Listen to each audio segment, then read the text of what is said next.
Pinag-uusapan nga ngayon ng mga bias ni Pinunong Pablo ang kanyang naging live sa Weavers.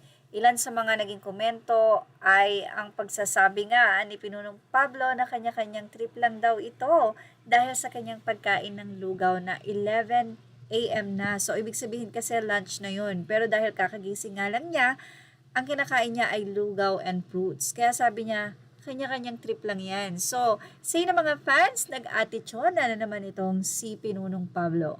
Kanya-kanyang trip yan. Hello, hahaha, muntik ng machona mode ng very very light. Yung mata amo, parang iikot na naman, ang gwapo talaga.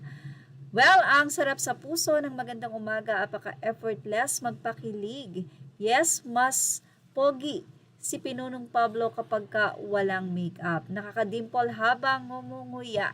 So napakarami nga po ang nanood sa nasabing Weavers Live ni Pinunong Pablo.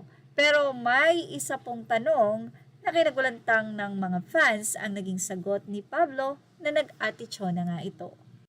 Dito na nga may isang komento na nagsabi na ang galing daw ng Sonara.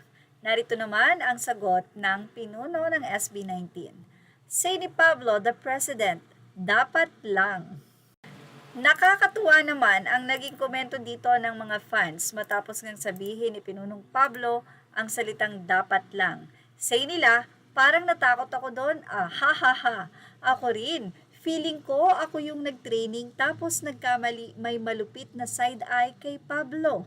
Haha, mismo, it's okay to have mistakes but don't, ha ha ha. Alam na alam nung apat na brothers ni Pablo ang pakiramdam ng may Pinunong Pablo hands-on. OMG, parang nakikita ko si Ate Chona.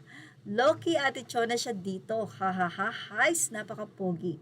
Dapat lang isa sa linyahan ng mga hardworking. Sa tindi ba naman ng training, kasali ka sa W3 kung di pa kayo gagaling yan? Hehehe. Magaling ang mga trainer ng mga girls, takot lang nila kay President. SB19 mentor, kaya asahan na magaling ang mga bata na yan or ang Sonara.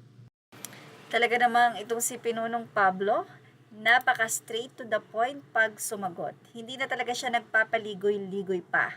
Sa tindi ba naman nga ng training, dapat lang. Well, ano ang masasabi niyo about dito? Ilagay na ang inyong opinion sa ating comment section. Images are all credit to the rightful owners. Thank you for watching Showbiz Now. Please like, share, and subscribe.